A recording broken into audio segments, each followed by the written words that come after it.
Assalamu alaikum student, this is Sir Faisal Kaisar from SSAT Degree College, chapter number 2, lecture number 5 आज हम start करेंगे। Last class में हम लोगों ने अकाउंटिंग की इक्वेशंस जो कि परमानेंट अकाउंट और टेम्परेरी अकाउंट के बारे में हमने डिस्कस किया था। फिर फर्दर मैंने एक प्रैक्टिकल क्वेश्चन आपके सामने सॉल्व करके दिखाया था। आज भी उसी तरह का एक क्वेश्चन है जो मैं आपके सामने सॉल्व करके दिखाऊंगा, ठीक है। सो इफेक्ट्स ऑफ इंक्रीज और decrease on accounting equation. Accounting equations पे हम लोगों ने ये क्वेश्चन सॉल्व करना है, इंक्रीज और डिक्रीज या कोई इफेक्ट। इंक्रीज अगर कोई चीज़ होगी तो हम लोगों ने प्लस का निशान, डिक्रीज होगी तो माइनस, नो इफेक्ट होगा तो ज़ीरो। अच्छा, ये वही लेक्चर है कि जिन लोगों ने आप में से अच्छे से ये चीज़ें अगर किसी ने याद कर ली हैं तो डेफिनेटली वो बहुत आसानी से इस चीज़ को समझ सकता है, ठीक है। मैंने लेक्चर्स में ये समझा दिया था कि एसेट्स इंक्रीज होगा तो डेबिट, एक्सपेंस भी इंक्रीज होगा तो डेबिट। अब ये देखिएगा कि ये सारी चीज़ें मैं किस तरह यहाँ पे अप्लाई करूँगा। इसी तरह लायबिलिटी, रेवेन्यू और कैपिटल इंक्रीज होंगे तो ये तीनों क्रेडिट। सिर्फ आपने इतना याद रखना है, ठीक है, कि एसेट और एक्सपेंस इंक्रीज होंगे तो डेबिट, लायबिलिटी, रेवेन्यू और कैपिटल आपके सामने इंक्रीज होंगे तो क्रेडिट करना है, ठीक है। बाकी डिक्रीज ऑटोमेटिकली ही जिसे कहते हैं वो याद हो जाते हैं, ठीक है। अच्छा जी, सबसे पहले invest cash in the business. कोई बिजनेसमैन है वो अपना पैसा लगा रहा है जिसे कहते हैं अपने बिजनेस में। तो अब अकाउंटिंग इक्वेशन की तरफ चलते हैं। अकाउंटिंग इक्वेशन क्या थी हमारे पास कि एसेट्स इक्वल होते हैं लायबिलिटी और ऑनर्स इक्विटी। अच्छा, यहाँ ऑनर्स इक्विटी से कंफ्यूज नहीं होना, ऑनर्स इक्विटी से मतलब यहाँ पर कैपिटल ही है, ठीक है। ऑनर्स इक्विटी से मतलब क्या है, कैपिटल ही है यहाँ पर। Asset is equal to liability plus owners equity. अब देखते हैं, इन्वेस्ट हो रहा है कैश, ठीक है, कितना हो रहा है इससे अभी हमें ताल्लुक नहीं है, ठीक है। हम एक जिसे कहते हैं वैल्यूज वाला भी क्वेश्चन हम सॉल्व करेंगे, उससे आपको और अंदाजा होगा। हमें इससे भी कोई ताल्लुक नहीं है कि वो पैसा कितना लगा रहा है, हम सिर्फ इतना कह रहे हैं इन्वेस्ट कैश इन बिजनेस। अब कैश लगा रहा है, ठीक है, कैश। अब कैश क्या चीज़ है भाई, कैश एसेट है, और एसेट अगर इंक्रीज होता है तो वो डेबिट करते हैं, ठीक है। फिलहाल हमें क्या करना है, इंक्रीज है। अगर इंक्रीज होता है तो इंक्रीज का मतलब है कि प्लस, तो ये देखें मैंने प्लस का निशान लगा दिया कि इन्वेस्टमेंट हो रही है कैश, ठीक है, बढ़ रहा है। अच्छा, बहुत सारे लोग कंफ्यूज होते हैं भाई, जब हम बिजनेस में पैसा लगाते हैं तो बिजनेस में पैसा लगाने का मतलब तो आपकी जेब से पैसा चला गया। इसका मतलब ये नहीं कि आपकी जेब से पैसा चला गया। भाई देखें, आप अगर सपोज कोई घर बनाना चाहते हो, आपके पास भाई 2 करोड़ रुपए है, बैंक से निकलवाए, आपने एक बिल्डिंग खड़ी कर दी। अब बिल्डिंग खड़ी कर दी तो इसका मतलब क्या हुआ कि आपने जिसे कहते हैं कैश की, यानी वो वाले एसेट्स की शेप चेंज करके आपने बिल्डिंग में कन्वर्ट कर दी। आपकी जेब से पैसा गया नहीं, ठीक है। यानी आप जब चाहें बिल्डिंग बेचें और अपना जिसे कहते हैं वो शक्ल कैश में लेके आ जाए। तो इन्वेस्टमेंट का मतलब ये नहीं होता कि आपकी जेब से पैसा चला गया। इन्वेस्टमेंट का मतलब ये होता है कि आप कोई ना कोई बिजनेस करना चाह रहे हो जिसमें फ्यूचर में आपको कोई ना कोई आपको बेनिफिट हो, ठीक है। भाई मेरे पास पैसे पड़े हुए 6 लाख रुपए कैश की सूरत में पड़े हुए, मैंने इन्वेस्ट कर दिए किस में, मैंने भाई कोई कार खरीद ली, कार खरीद के मैंने रेंट पे दे दी। तो इसका मतलब ये नहीं कि आपकी जेब से पैसा चला गया, आपने सिर्फ एक शेप चेंज कर दी। पहले कैश में पड़ा हुआ था, अब वो शक्ल जो है वो चेंज होकर किस में आ गई है, गाड़ी की शक्ल में आ गई है जो कि आपने रेंट पे दी हुई है। आप कार को बेचें, दोबारा उसको किस में कन्वर्ट कर दें, कैश में कर दें। तो इन्वेस्टमेंट डजंट मीन दैट कि आपकी जेब से कोई पैसा चला गया, it's just a change of shape. वो शेप चेंज हो जाती है, पैसा नहीं जाता, ठीक है। So investment cash in business, business में जब पैसा लगाते हैं तो इसका मतलब ये है कि आपने बिजनेस में पैसा लगाया तो वो एसेट बढ़ा। भाई मैंने अभी एक एग्जांपल दी, आपके पास 1.5 करोड़ रुपया था, कैश में कन्वर्ट करा, बिल्डिंग में कन्वर्ट करा, बिल्डिंग खड़ी कर दी। अब आपके और पास पड़ा हुआ था, आपने और 2 करोड़ रुपए लेके आए, एक और बिल्डिंग खड़ी कर दी। तो अब आप ये देखें कि पहले एक बिल्डिंग फिर 2 बिल्डिंग, तो इसका मतलब वो एसेट बढ़ रहा है। तो एसेट बढ़ रहा है, इंक्रीज हो रहा है, तो क्या करेंगे, उसको प्लस का निशान लिखेंगे। फिलहाल ये डेबिट क्रेडिट में बस इतना याद रख लीजिएगा, इंक्रीज होगा तो डेबिट करेंगे, इसको हम फर्दर अब कंटिन्यू करेंगे। इंक्रीज हो रहा है एसेट्स तो प्लस में है, ठीक है, ओके जी। अच्छा, लायबिलिटी का कोई हमने पैसे किसी से उधार नहीं लिए, आपका कैपिटल बिजनेस भी बढ़ेगा, एसेट्स बढ़ रहा है तो इसका मतलब है बिजनेस ऑटोमेटिकली आपका क्या होगा, बढ़ेगा। जितनी इन्वेस्टमेंट होगी एसेट बढ़ेगा, और इन्वेस्टमेंट करोगे और एसेट आपका बढ़ता जाएगा, ठीक है। Next, purchase truck on account, ठीक है।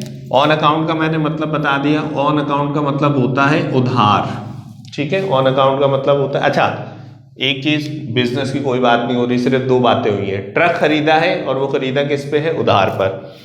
हमारे पास बिजनेस की कोई बात नहीं हुई, जीरो। जीरो का मतलब नो इफेक्ट, कुछ जिसमें कोई इफेक्ट नहीं हो रहा है इसका मतलब जीरो लगा दें। अच्छा जी, ट्रक खरीदा है, ट्रक क्या है, एसिड है हमारे पास, मशीनरी है, कार हो, व्हीकल हो, कोई भी, वो एसिड काउंट होता है, मेरे पास एसिड बढ़ गया, ठीक है।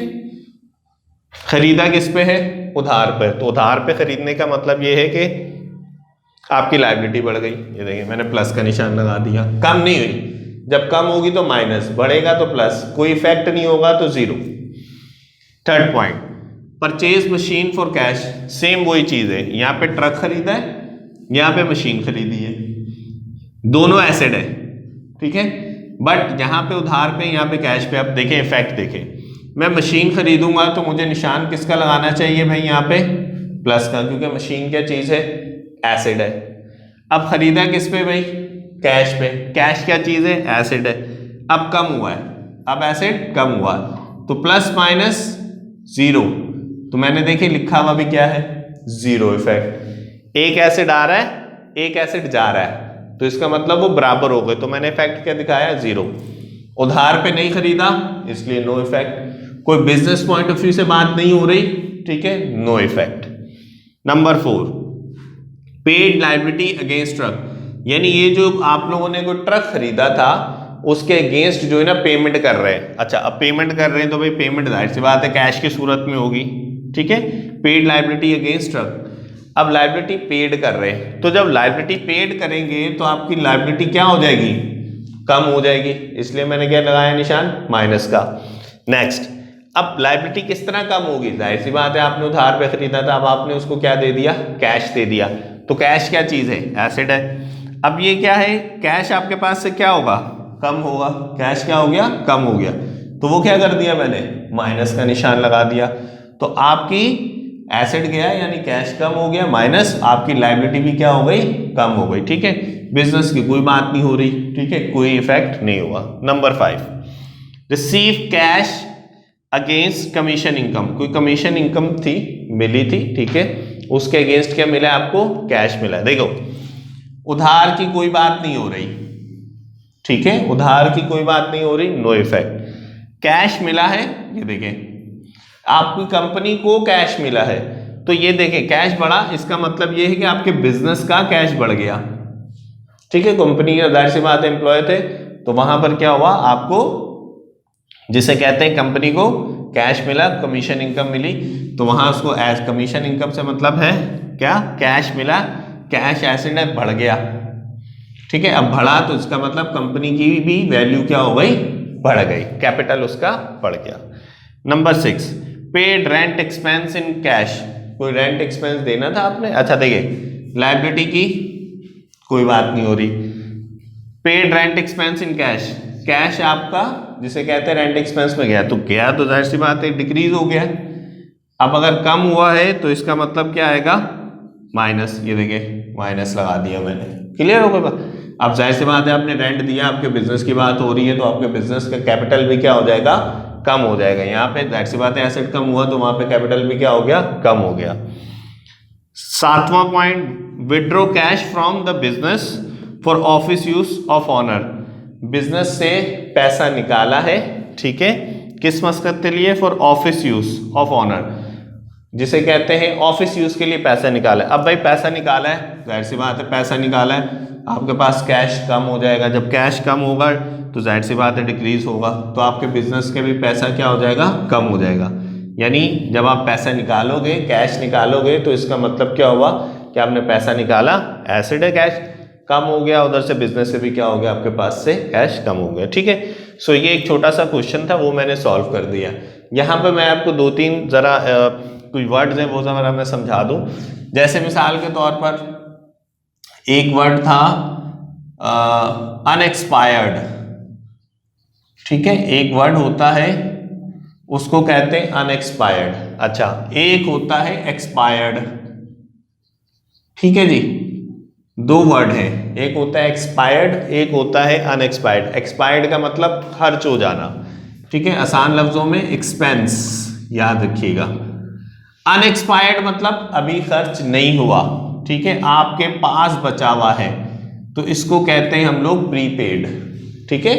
अनएक्सपायर्ड मतलब आप जिसे कहते हैं खर्च नहीं हुआ, वो आपके पास बचा हुआ है हमारे पास, ठीक है। अच्छा, इसी तरह एक और होता है, एक होता है यूज्ड और एक होता है अनयूज्ड, ठीक है, एक होता है यूज्ड और एक होता है अनयूज्ड। यूज्ड मतलब वही एक्सपेंस, अनयूज्ड मतलब कि अभी यूज नहीं हुआ, बचा हुआ है, दैट इज कॉल्ड प्रीपेड, ठीक है। अच्छा, एक और लफ्ज था, एक लफ्ज होता है कंज्यूम्ड, ठीक है, एक लफ्ज होता है कंज्यूम्ड, सेम मीनिंग, कंज्यूम्ड हो, यूज्ड हो या एक्सपायर्ड हो, तीनों का मतलब एक ही है। कंज्यूम्ड मतलब किसी चीज का इस्तेमाल कर लेना, खर्च हो जाना, ठीक है। यूज्ड मतलब वही इस्तेमाल होना, एक्सपायर्ड मतलब आपने यूज कर लिया। अनयूज्ड या अनएक्सपायर्ड दोनों का मतलब एक है, कंज्यूम्ड, यूज्ड और एक्सपायर्ड का मतलब क्या है, सेम है। सो स्टूडेंट, ये एक छोटा सा क्वेश्चन था जो कि मैंने आपको प्रैक्टिकली जिसे कहते हैं सॉल्व, जिसे कहते हैं, मैंने आपके सामने ये कर दिया है, ठीक है। हम नेक्स्ट लेक्चर में इसी से रिलेटेड एक और हम लोग क्वेश्चन सॉल्व करेंगे। सो तब तक के लिए अल्लाह हाफिज, थैंक यू।